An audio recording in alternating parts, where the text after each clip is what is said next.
Hi sa lahat ng mga subscribers at mga nanonood sa mga video ng Mr. Gamer Public Channel. Ang re-repakin natin ngayon, Marshmallow Mini.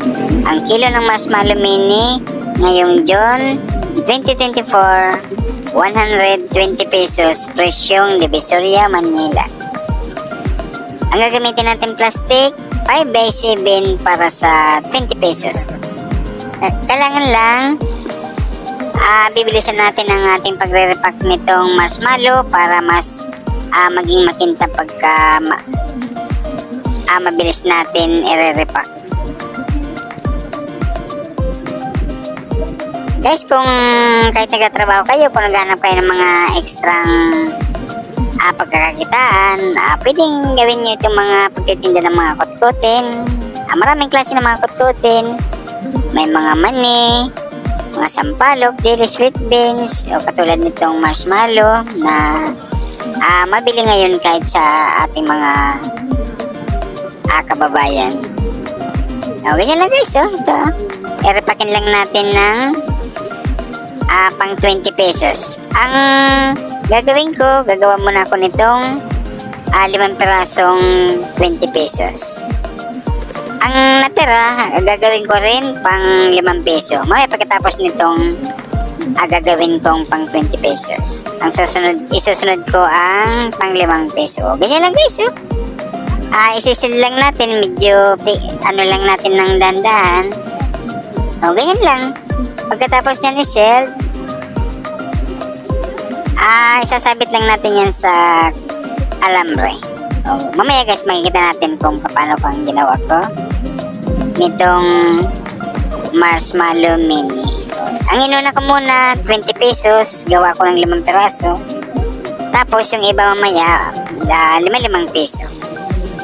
Diba, napakasimple lang. Kahit mag-umpisa lang tayo nito sa pakunti-kunti muna sa umpisa. Bili muna tayo 1 kilo para masusubok. Hindi naman ito mga 1 kilo, mga 680 grams lang ito, yung isang balot na ito. Yan lang ang pagsasabitan natin guys. Yan alamre lang yan. Depende sa haba ng gusto natin pagsabitan. Diba? Isasabit lang natin kung may meron tayong mga bintana sa ating mga bahay. Mas maganda wag natin lalagyan ng screen para kitang-kita sa labas. Ganun lang. Diba? Napakasimple lang. Yan kung makakagawa tayo ng mga ganyan, iba-ibang klase. May mani, may sampalok, may dilis. Ganun yan guys. Pagkatapos naman natin gumawa ng pang 20 pesos, ito naman gagawin natin pang 5 peso. Ang gagamitin naman natin plastic 3x5. Yung makapal kasi ginagamitan natin ng seller. Pwede naman kung wala tayong mga seller, gamit tayo ng mga plastic na medyo mahaba na may tatali natin. Diba? Yan kailang tatagalin lang natin guys. Yan Chachansa ko lang yan kasi bago naman natin yan i-sell, bibilangin muna natin kung magkano ang ating puhunan at saka kung magkano ang ating gustong dobo. Okay lang. Kahit may mga trabaho kayo, pwede nang gawin to. Pagtitinda ng mga kutkutin, ialok nyo lang sa inyong mga kaibigan, mga katrabaho.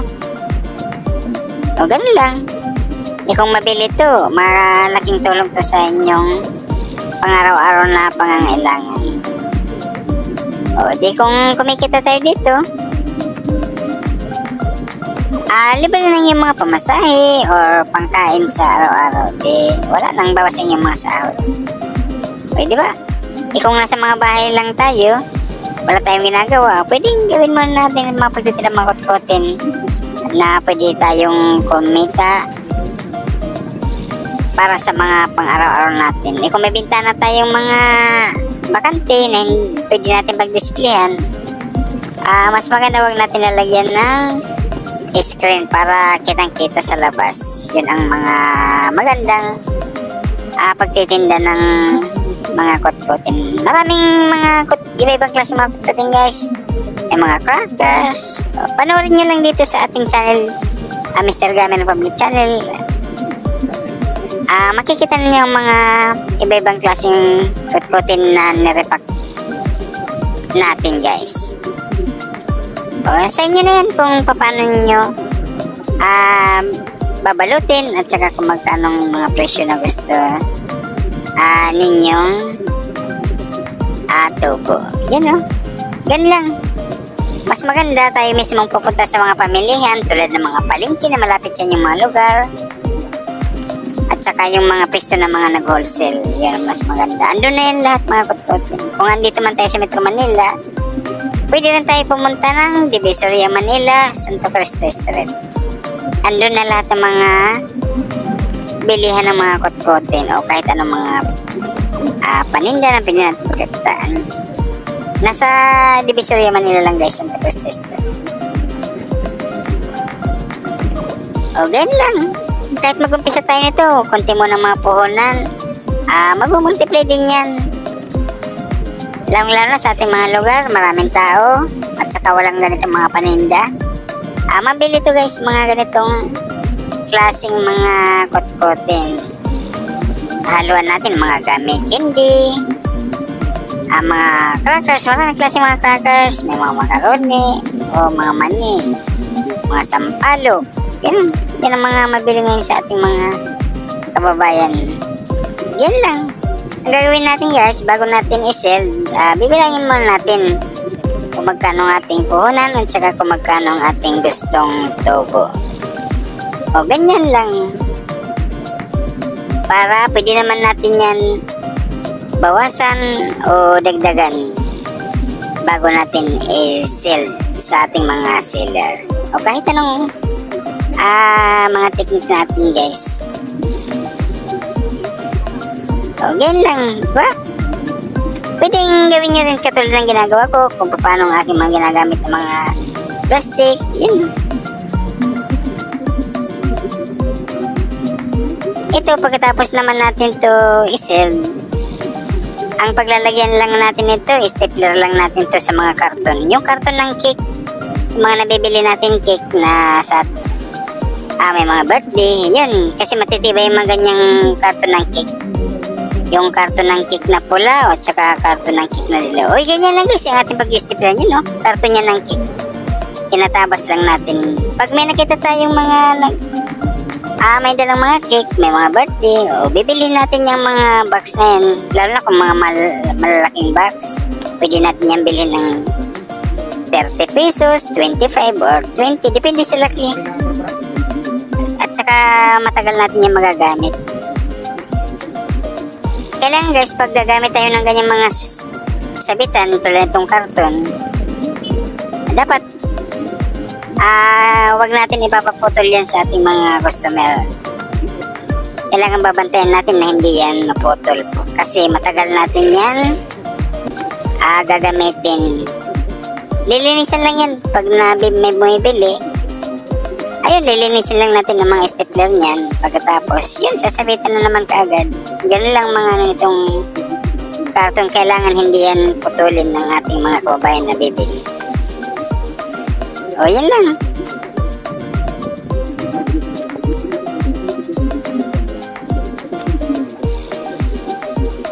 O, yan lang guys. Yan, o. Mahabang pagkakagupit ko para mas marami tayong mailalagay na marshmallow. Guys, ang paglagay ko, magkabilang gilid, yan o.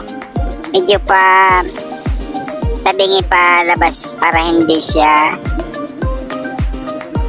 ganun lang para mas maraming mailalagay natin sa pag-stapler yan o. Maganda tingnan pagka kabila ng paglalagay. Ganun lang.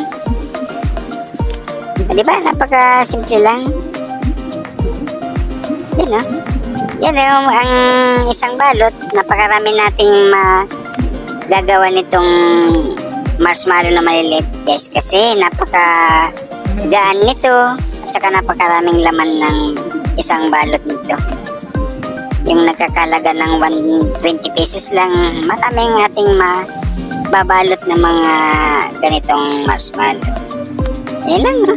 Gayahin lang mga ginagawa ko guys. At saka panoorin nyo dito sa ating channel para meron tayong mga ideya at saka kung anong mga mabili sa ating mga kababayan. Guys, nagpapasalamat ako sa lahat ng mga subscribers at nanonood sa mga video ng Mr. Gamer Public Channel. Thank you guys. Kung magustuhan nyo itong ating mga video, please subscribe at gawin nyo ring para lahat tayo ay kumita at makatulong sa ating mga pamilya. Thank you guys! Bye!